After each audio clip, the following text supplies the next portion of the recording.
Good morning, everyone. My name is Dipesh Deshmukh, and welcome to IBG's yet another webinar on rebooting the economy. It's a fabulous topic, and it's an absolute right time for us to understand what we need to do so that we can reboot our businesses, our lives, and start with a fresh start. Before we start with the session, I would like to tell a little bit more about IBG because I can see there are some non-members as well who have joined in. So IBG is India Business Group. We are a chamber of commerce, and the entire focus of the chamber is to help our members get more business, get more connects, whether it is local, domestic, or international. And it is founded by none other than our mentor, our dear friend, Mr. Vikash Vittarsen. Vikash, can you please say just hi to everyone? Hi all, welcome. I see a lot of friends here besides our members. Almost everybody who is here is known to me. Yeah, that's nice. Thank you, yeah. All right, thank you, Vikash. I'll call for you later. And I also would like to introduce you all to our CEO, Ms. Priya Pansare. Priya, can you please say hi to everyone? Good morning, everyone, and good morning, Mr. Vaid. Thanks for accepting this webinar and thanks for coming on our platform. We all are very excited to hear from you today. Also, there are a few updates. We have yesterday launched our sector-specific meetings. I'm sure you all must be getting updates, the people who are already on our database. If not, please join in our page so that you can start receiving our updates regularly. These meetings will produce a lot of business, hopefully, and these are the direct virtual B2B meetings. So I request everyone to join these kind of meetings. It will definitely be for your interest. Thanks. Thank you so much, Priya. And I also would like to acknowledge our two important pillars, Girish and Siddhi. They help our members tirelessly. They do a lot of hard work behind the scenes. So I would like to acknowledge their efforts.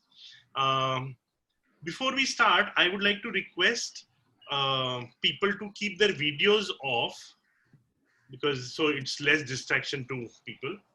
Also, anyone who's a non-member here or is here for the first time, I request you to write your name, mobile number, and email address in the chat box so that you can get updates about all the IBG events, webinars, and stuff like that. So kindly type your name, mobile number, and email address in the chat box below. Also at the end, we will be having a Q&A session. So any questions you all have for Ashish, kindly type them in the chat box and I'll ask Ashish those questions later. So with that, I am absolutely delighted and excited to introduce our today's speaker, Mr. Ashish Vaid. He is the MD of Ashish Estates and Properties Private Limited, and they are in the construction business for the last 40 years. They have already successfully completed over 5 million square feet of residential properties. So that's a lot of square feet, okay? He is also the president of IMC, Indian Merchant Chamber, which is an absolutely renowned, very old chamber. And he's the president and he's absolutely leading the chamber in a great way. He was also the president of Rotary Club of Mumbai.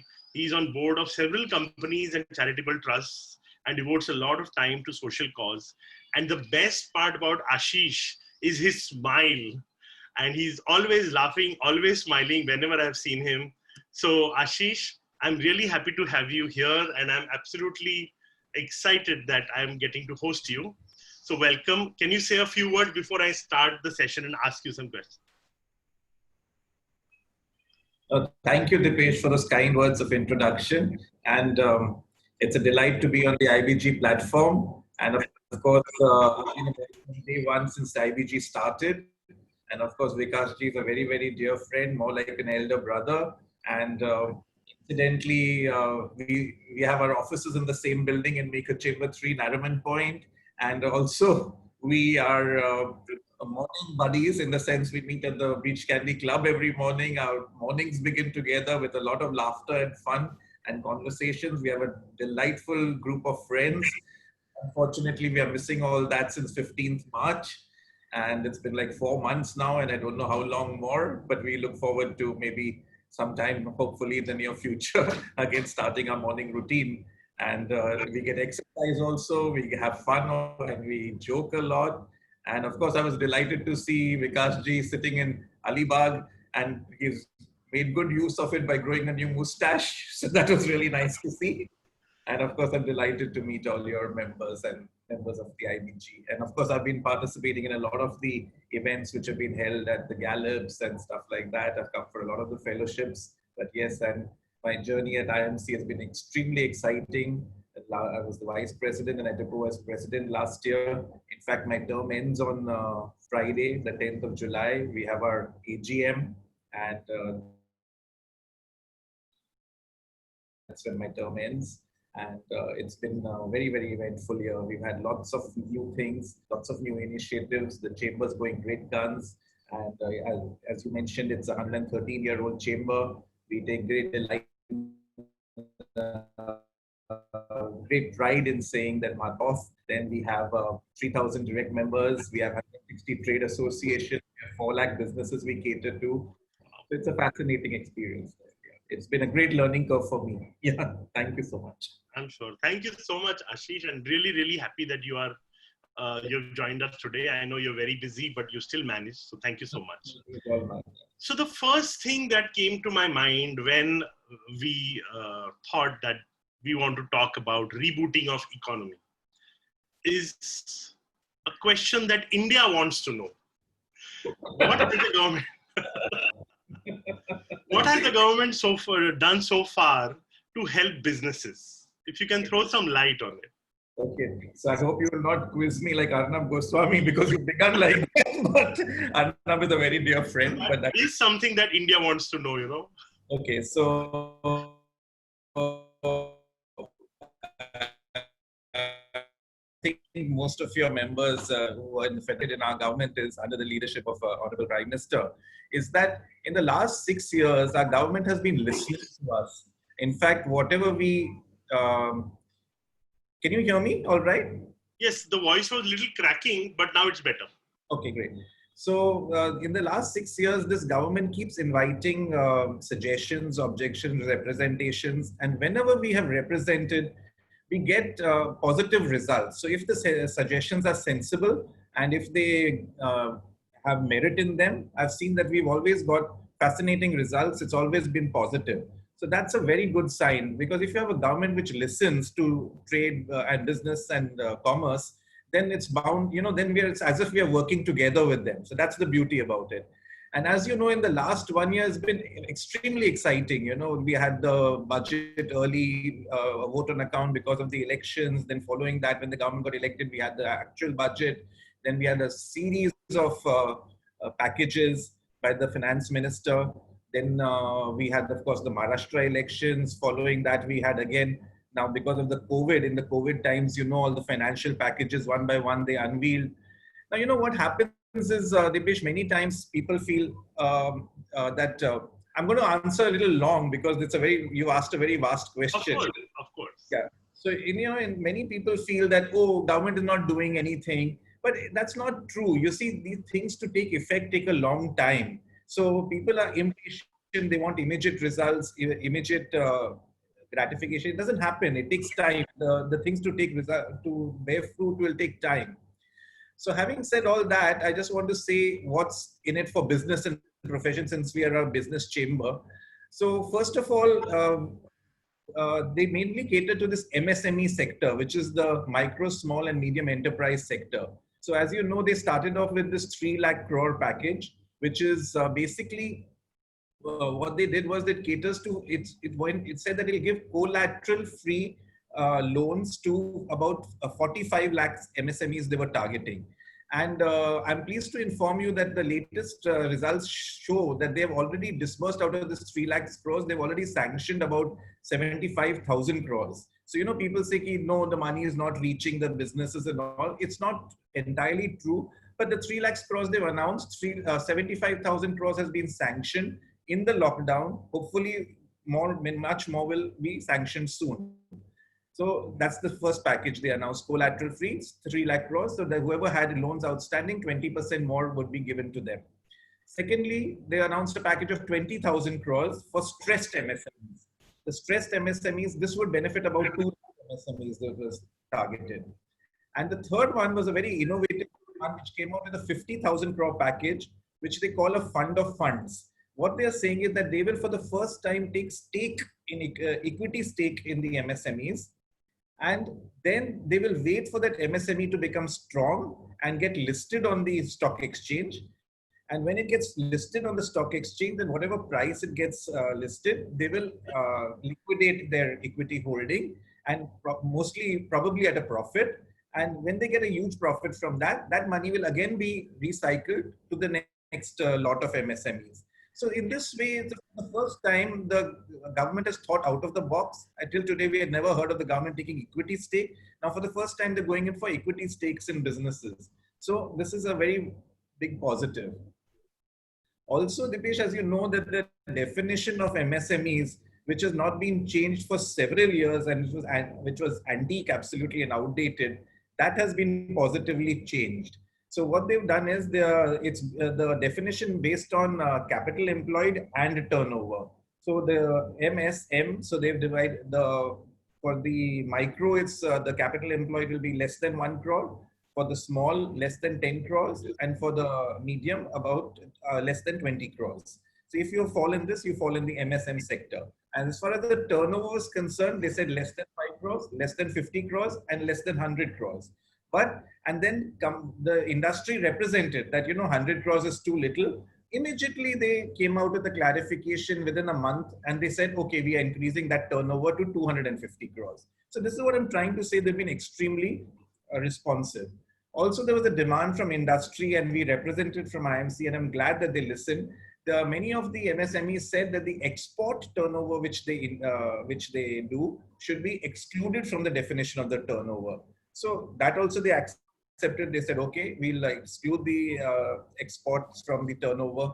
Then MSMEs contribute 32% to the GDP, 45% to the exports, and they employ 11 crore people. So it's a very, very important sector. They recently, our MSME minister, Shri Nitin Gadkari ji, came to our chamber in August last year to the Taj. We had a grand function. We had one on a webinar just now. And they're doing new things, out of the box thinking, as I was telling you. They've even started a new portal called Champions. And in that, they're trying to connect businesses with real purchasers. And also you can post your problems and grievances there. Like suppose many people say they're not getting the loan. Now, people say they're not getting loans, but is your house in order? That they're not willing to say, like if Tom, Dick and Harry goes, whose business is in a mess or something, and asks for a loan, I mean, rarely would anybody give you also. No? So we have to have our house in order also to go and claim a loan, right? Then they're planning to do cluster development of various areas. That means, suppose an electronic park, manufacturing hubs, textile hub. So that's another area which they're thinking of doing. Then, of course, our government has given this, Prime Minister has given this call for Atmanirbhar Bharat, which is self-reliant India.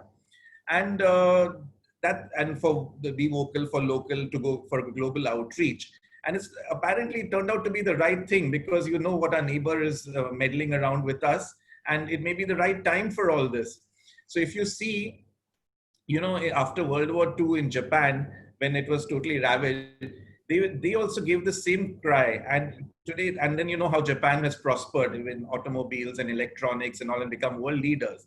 And there's a story which goes that, the children in Japan used to study in the US, even the pencils and leads they used to use only of Japanese. They said, we will not use anything American or foreign. They used only Japanese stuff. And the lead used to keep breaking. And the professors used to say, why aren't you using proper pencils? They said, no, we will only use Japanese. And today they become like world leaders, right? Also, India now is planning to reduce its imports from China by $12 billion. Because at the moment, the equation is 40, 50, and 90. That is 90 is the total trade, 50 is our imports, and 40 is our exports. So now we're trying to reduce. Our government has identified sectors where we can quite easily replace. Sometimes maybe the cost is higher. As you know now today, Jindal Steel, you may have read in the last 1 week, they are making a loud proclamation that, we are going to stop importing everything from China, and we will become self-reliant in a year or two. So I think if we all get determined, that's how a nation is built. We'll get stronger. And yes, and we have to, and one important thing is that we have to rely on quality. here, that's where we sometimes lack, you know. You have to see, like in Japanese, they say that they are so perfect in quality. Like when Americans give an order to a Japanese, they say 2% or 1% defect permitted. And you'll see, so when the Japanese got the order, they said, we don't understand this word defect. So they sent 1% additional parts, you know. They said, we didn't understand what you wrote about defect. So we're giving you more parts. Maybe you want some more parts, you know. So that's how you have to become quality conscious. And that's the whole game, I believe. So that's another thing I wanted to share with you. Yeah, so government, as I told you, is doing a lot, and it's for us to take advantage of all these things. And as I told you, they're very receptive. So I don't know if I've covered your what Yes. India wants to know or Dipesh wants to know. No, of course. I mean, you told us about, because a lot of people, they just, by sitting at home, they have no idea and they just keep complaining that government is doing nothing. But Exactly. whatever points you've told us, that gives us some idea that yes, something is happening for the good of the economy. Also, you know, we talk about, see, everyone's business is down, obviously. So it's for the first time when everyone has become at a level playing field, because in March, everyone's turnover is zero, right? But you know, now, so what we're trying to say is that today we all want restructuring of our loans. Government has given a strong message. FMS told RBI will go down to the banks. And I'm very sure by August, when the morat ends, the moratorium period for interest payments and repayments is ending in August end. So come September will be a very tough month for everybody, because everybody will be stretched. There will be repayments to be made. There will be interest payments to be made. There'll be salaries and all the other cash flows which to be done. So government has given a very strong message that the restructuring should be done. They had done it in 2008-9 crisis time, and hopefully it will be done. So they're working on it, and I'm sure a package and how the modalities will work out. Also, the interest transmission, that's very important, Dipesh bhai. That you see, what's happened is the RBI has continuously lowered the interest rates. Now the repo rate is down to 4%, and the reverse repo rate is 3.35%. So repo rate, so there's a difference of 0.65%, you know. Now what happens is, for earlier, banks were just very conveniently parking the money with RBI. Now it is negative for them to park the money there. They lose money, in fact. So now they will be forced to lend. And of course, RBI is also monitoring, finance ministry is monitoring. They're calling all the bank chiefs on calls. And I think this COVID has taught us all to a very nice way of communication. It's so easy now. Otherwise, they were calling the chairman to Delhi all the time and all. And now with video conferencing, I think people have realized that it's really so easy to connect with people. So maybe it's a blessing in disguise in a way. And if this restructuring happens, if the interest rates are lowered, business gets a boost, I think we can bounce back in a big way. Cool, cool. So the next question I have for you is, again, India wants to know. Is there any hope? I mean, do you see signs of recovery? And when do you think things will start getting better? So I'm a born optimist, and I'm sorry and apologize in advance to all the people on your show today, because I'm only going to speak positive things. And I like that. I like that. Thank you. Thank you. So I'll give you all the green shoots of recovery, as they say, the green shoots of what's happening and how things are looking good and better. Of course, we were all at ground zero, you can say, and now things are looking up. So first and foremost, if you take passenger vehicles, we had sales of 1.7 lakhs in June, which is only about 25% less than previous June. We compare everything year on year. Okay. If you see two-wheelers, we had 12 million units sold, 1.2 million sold in June, which is again 25% lower than last year. And if you read Mr. Bajaj's interviews and all, he's extremely bullish, extremely gung-ho. He has huge pending orders, and he wants to work his factories 24/7. In fact, he's been, critical about the lockdown and all. We've been all been reading about that.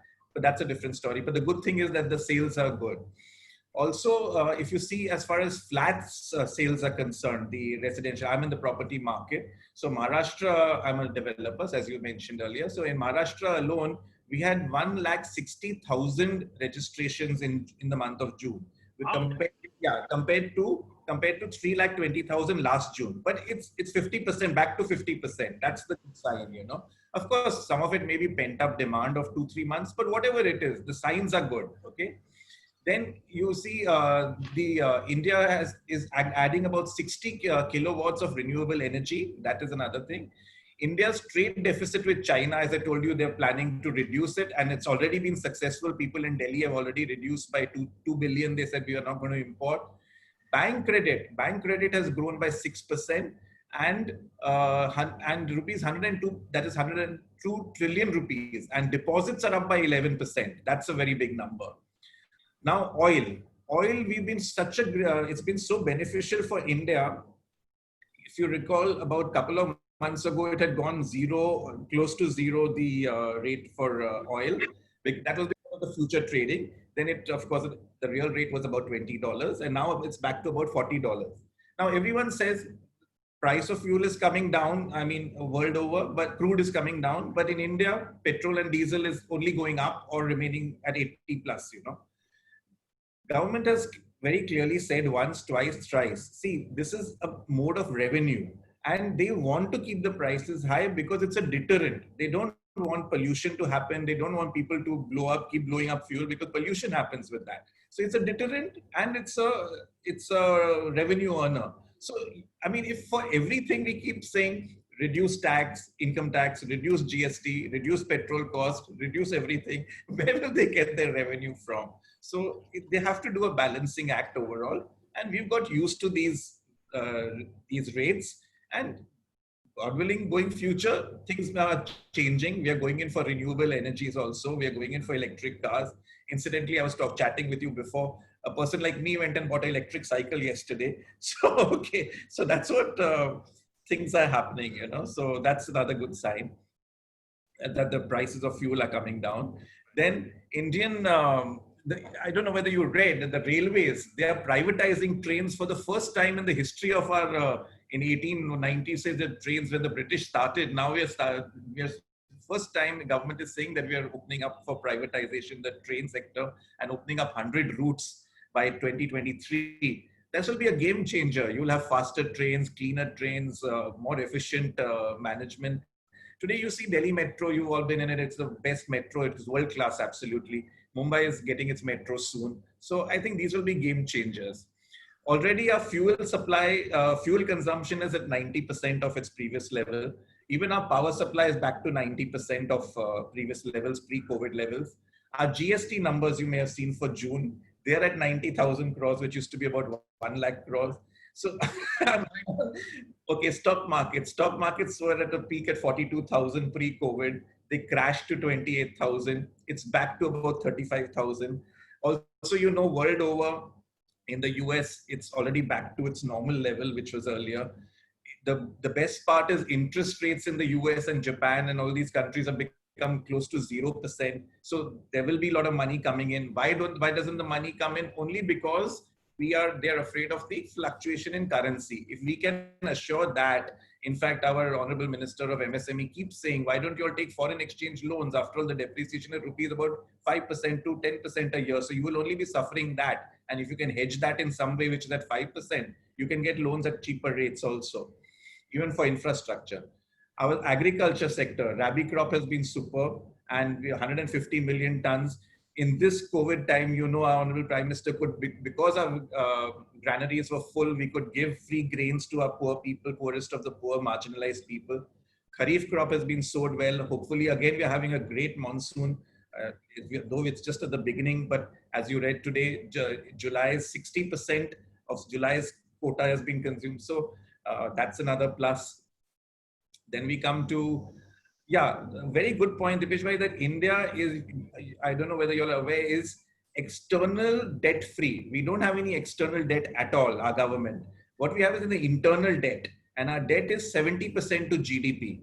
Now, countries like USA have 105% of their debt to GDP. So there's a huge, it's not that we can't borrow. It's good that they have limited their borrowing for our future generations to be secure. But there is a scope for printing notes and all. Of course, we all know that, but we're not doing that. There's a very nice saying which this Indian billionaire, Mr. Prem Vatsa, says. I don't know, you must have heard of Prem Vatsa. He runs this Fairfax group in Canada, from Canada, Indian billionaire. He said that the world's GDP, we are producing 3%. India is producing 3%. Yet our foreign FDI is only 1%.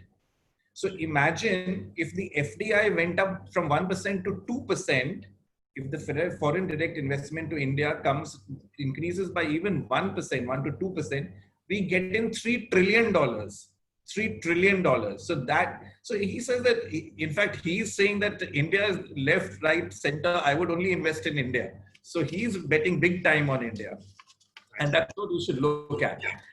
Okay, then we have excellent demographics, 60% working population between the age of 19 to 58, strong and stable government, world charismatic leader. You've seen how he's charmed the world, brought everybody around him.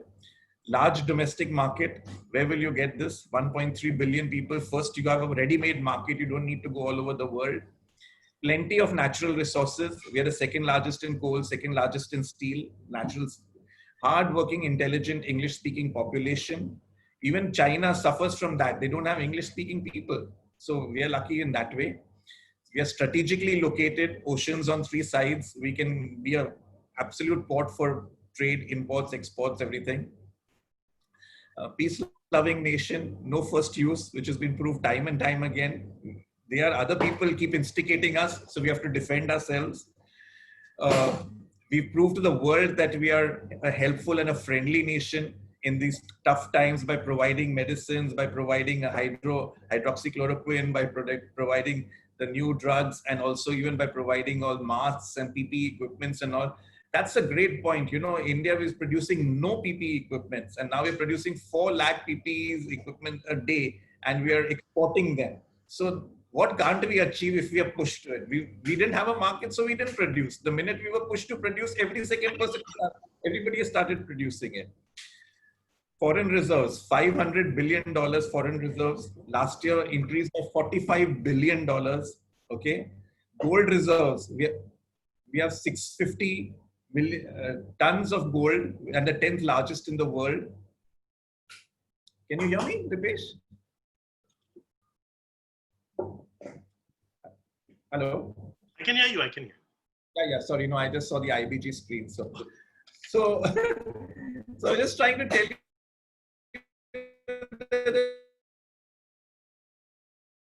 now at the moment, the mood being what it is because of the COVID, because of the lockdown. And actually, you know, people in Mumbai are more unstable, the connection. So in Mumbai are more affected because the trains have not been working. We can't get to our offices. So we are more disheartened. But after all, India's the whole country as a whole, you know. So we need to be a little positive. That's my take on this whole thing. So, and staying positive is the best thing. I mean, who has become happy by staying negative, right? Exactly. So that's the best way forward. And I'm sure so many things happened, you know, people have lost businesses, but now whatever is going to happen is only going to be up. Exactly. Bounce back, absolutely. So that's really nice to know. So many points which I could tell you, and I'm sure there are many more. But I'm sure. But yeah, in short, अच्छा ही होने वाला है. I believe that. You're a born optimist. So having said that you know all positive things are happening and signs of recovery, green shoots are definitely showing up. What is the wish list for rebooting the economy so that we can get back on track? What do you think we should do? So we have a huge wish list, which I will one point by point come to you because every time we keep making representations and I keep getting requests from various people and we keep collating them all together and sending them to the various ministries. So I'll share with you a few things which I believe should be done. One is major incentives should be given for exports in this times. So what are the exports? What could you do? You could lower the rates for income tax. You're on mute, Dipesh. Sorry, you were saying something? No. Yeah. So I was saying for exports, we could lower the rates for income tax. We could give tax-free income. We could give GST reductions for imports, export-based incentives based on value addition. You know, earlier also we used to have export certificates that when you exported X amount, you get a certificate. You could so exports have to be given a major sort of benefits and incentives to boost Indian exports. Then we must encourage MSMEs to set up manufacturing units, and we can give, like in the earlier days, we used to have an investment allowance. So if the investment allowance can be given, then that will enthuse MSMEs to set up new manufacturing units, bring in new technology from foreign countries where their experts do partnerships with them, engage in partnerships with them, and that will be another game changer. Because if we can produce the best, as I was telling you, quality is everything, and we can produce at a large scale, we could be replacing some of the large manufacturers of the world. So that's the second thing. So exports and imports are the most important. And thirdly, we come to ensure that, you know, there's a lot of money stuck of the our MSMEs and industries with PSUs and railways. So the money, it's to the tune of almost 5 lakh crores. So we've been absolutely clamoring for this, that please ensure that the PSUs, railways, other sectors, within 45 days, their dues are paid off, you know. But unfortunately, what happens with the government sometimes is they just keep rolling over the bills. You know, they clear a bill which is 3 months old, and the poor manufacturer or supplier, in the hope of more and more business, keeps taking loans and continuing the cycle. So that needs to be broken once and for all, right? And government should get also pay in time, you know, so to say. The next point we're saying is that there are a lot of the GST and IT refunds and other government statutory dues which are blocked of businesses with the government. I'm happy to, and you all also may have received your refunds. We got our refunds of taxes of last year before very quickly now, because the Honorable FM realized that this is a good time to, when people need the money, and they released everyone's refunds. So that was a good thing.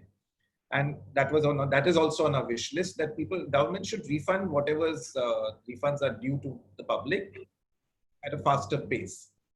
Next, we are saying that there should be a close monitoring of this 3 lakhs package, which I told you what the government has done. Because what happens is that the people who need the money don't get it, and some people who don't need the money, they're offering it to them. Now, how do you, but of course, the people's house has to be in order. They have to show a proper plan. And maybe some monitoring agency can be appointed to look after this, so that there's a proper dispersal of the 3 lakh crores and it goes to the much needed sectors. That's the point. Similarly, this transmission of interest, that's not happening at all. As we all know, it's a pain point actually, because though the RBI says the repo rate we made 4% and you should get money that's say +2 or +2.5%. As a fact, you and me both know it. We don't get any money from anywhere below 9-10%. You know, even whether it's for a car or a housing loan or anything. You know, so this needs to be addressed. You know, that why are they not transmission? Why is the money interest rate not being transmitted? And if that happens, it'll be a big game changer to boost the economy. One-time restructuring of loans, I've always told you, that's very, very essential, because come August, September, we are worried actually. There could be blood on the streets, so to say, because nobody will be able to repay and meet their commitments, because it's a backlog of 3-4 months, you know, which has been piled up, and it'll hurt business really bad. Then we feel that we should roll out the red carpet for foreign companies and incentivize them. You can incentivize them, as you know, today in foreign countries, if you are willing to invest $1 million or something, they give you citizenship, they give you this, they give you that, they roll out the red carpet for you.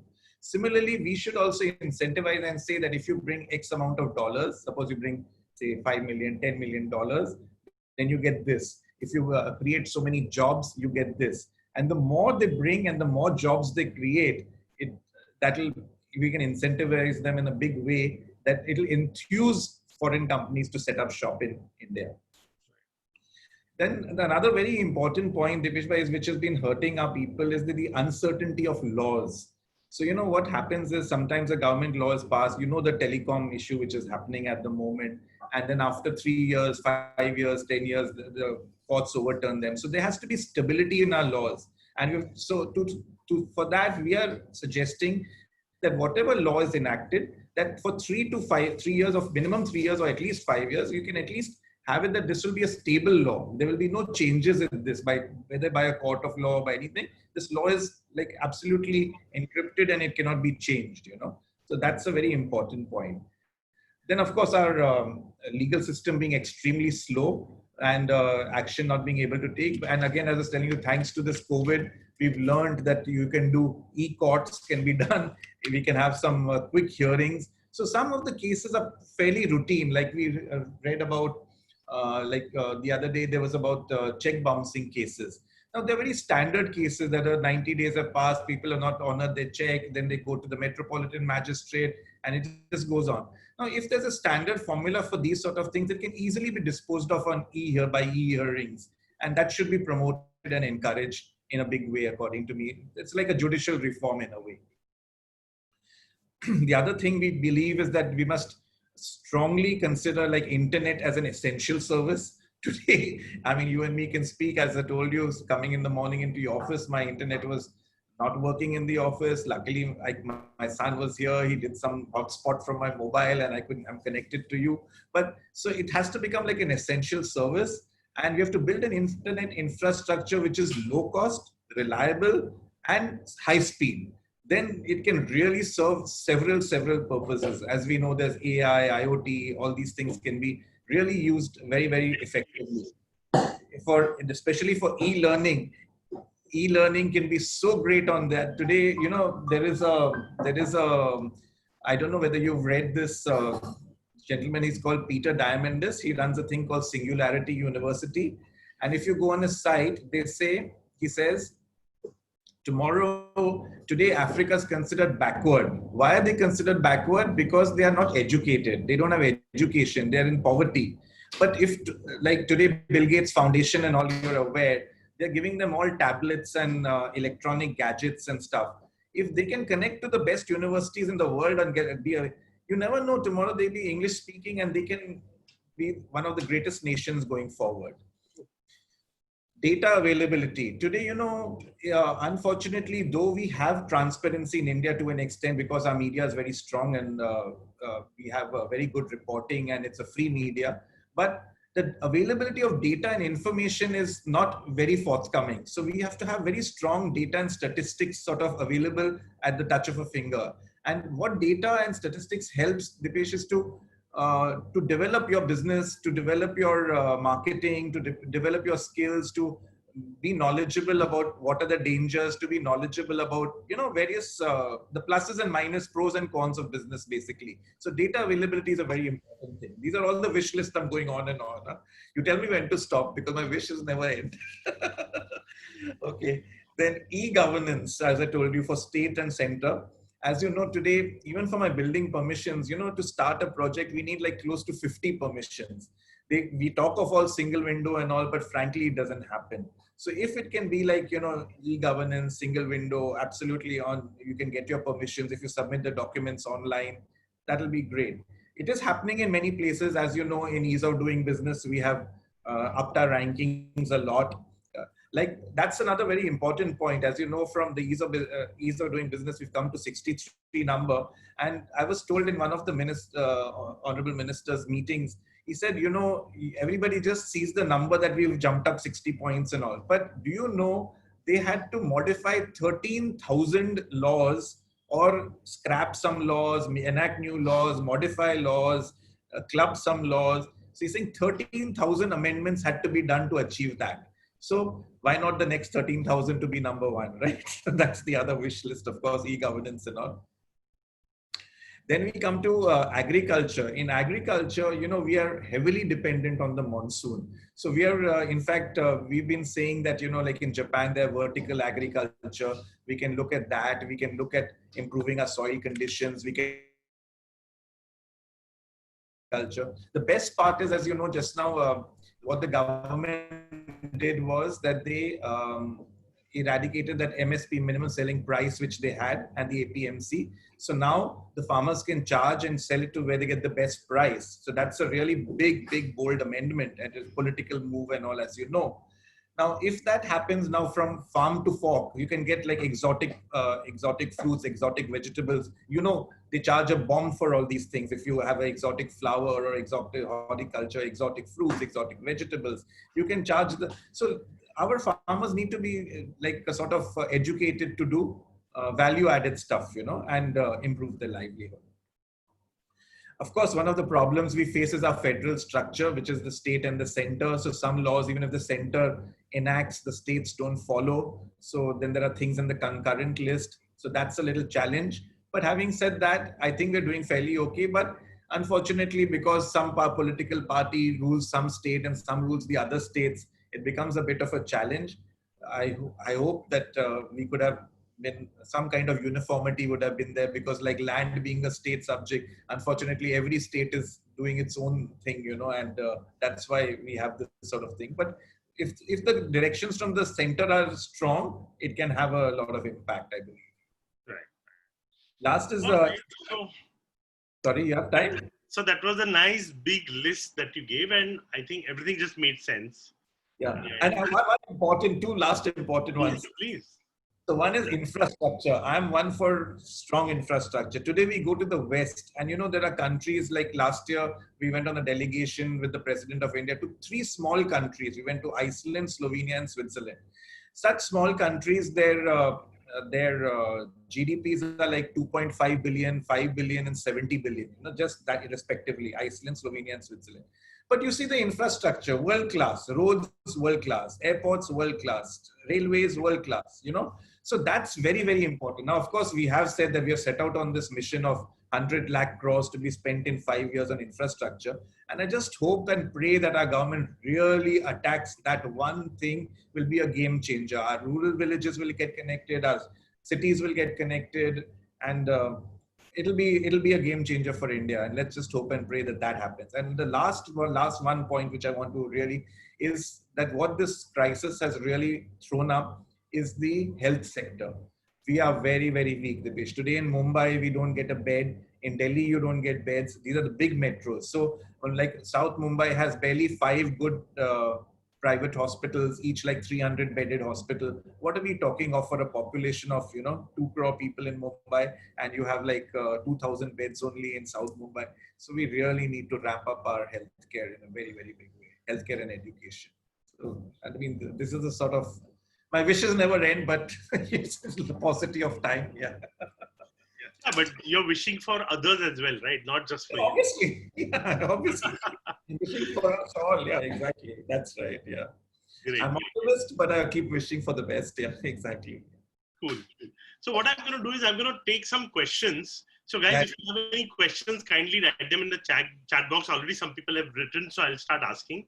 And once again, if you are not an IBG member, kindly write your name, mobile number, and email address in the chat box, so we can give you updates of future webinars and future events. So somebody has asked a question. I request you to give insight on the real estate sector. Yeah, so it's a very good question. And see, if you're talking on Mumbai, I hope he's talking. I think our members are mostly Mumbai-based. So Yes. And because I'm a Mumbai-based developer, I'll just speak about that. See, what's happened in the last 2-3 years, as you know, real estate was hit with 3-4 new laws. It started with demonetization, followed by GST, followed by RERA, and of course now the pandemic. And so these are the like 3-4 things which happened. But having said that, the good thing is that now, because of RERA especially, which is the Real Estate Regulation Act, there is a very good transparency. There is the good players will remain, the bad fish will go away and will be wiped out. And what's happened also is because of the economy being in a sort of a flat way prior to the pandemic and during the pandemic, what's happened is that, of course, because what happens in these situations is high value transactions don't happen. But I can tell you with the greatest confidence that, if your budgets like flat economy size flats, where the value of the flats are about 2 to 3 crores or below 3 crores, there has been a good demand in that sector. And I can say that with confidence because we operate in those areas. I operate in Thane, I operate in Bhayandar, Dahisar, Goregaon, in all these areas where the flats are below 3 crores. Nothing to be shout about, not some great sales, but at least there is great movement and the work can go on. We can sell, we can build. So, and if this gentleman's question was to ask whether prices will rise, I don't think prices will rise, but if you need a housing, it's the right time to buy. Not because I'm a developer, don't get me wrong, but because interest rates are low. They're at 8%. If you're taking smaller loans, it's at 7.5% also you get. Otherwise 8.5%. And this pandemic has thrown out this, that, house is the most important asset. And if you take history has shown in India or world over, the prices of real estate never fall. Your stock market may be crash, your anything may crash, but real estate is one asset which always holds its value. So it's a home, it's a safe place, and I think real estate is a great investment for the long term, and it should aspire to own a home first. Investment is a separate issue. So I hope I've covered the question. All right. So the next question is, the hospitality and tourism industry contribute 10% to GDP and one of the largest employers. Unfortunately, the government has ignored the industry and the industry is reeling. Absolutely right. I really feel so bad. In fact, we ourselves run something in Lonavala, and it's all been shut. Restaurants are shut, hospitality is shut. Now, see, wherein again lies the opportunity, but there was no choice, right? Because of the pandemic. Now, hopefully, you're right also about that the government has not done anything for this sector at the moment. But what I've got the sense is, as I told you, our government is extremely sensitive. They know what's happening. They have got the ground. They've got the ear to the ground. And what they say is that we act in the right way at the right time. So I think they're waiting that when the sector opens up, what are the actual measures needed to be done? And I'm sure they will be giving them graded basically based on their star or based on their performance or based on their turnover. So I think they will definitely support the sector in a big way. They'll come out with a package for them. But I think it's early days, because had they announced anything even a month ago or 2 months ago or even now, I mean, you can't start the hotels, right? Now in Mumbai, you've just read yesterday that our Maharashtra government has said that we are planning to start 33% occupancy, the hotels and the hospitality sector. And if that happens, it'll be a slow beginning. We will realize the pain points, and I'm quite confident our government will come forward and help. See, unfortunately, people in our country were expecting dole-outs like happened in the USA. So we are not going to give dole-outs. Our government is not in a position to give dole-outs, we should realize. What will happen is they will give you loans, they will give you assistance, they will change laws, they will tweak laws for you, but don't expect dole-outs if you're not the poorest of the poor, right? We should not expect dole-outs. And we all have to help and partner with the government in these tough times. Right. So US has not just given out money to the poorest of the poor. I mean, exactly. Everyone got $1,200 in their account. Exactly. A friend of mine has a small shop in Houston, and he got $130,000 in his account. He didn't go asking. No, that's exactly. He had one more business which he hardly operated. In that account, he got $20,000. That's exactly what I'm saying. So unlike the West, where not only US, even many European countries did that.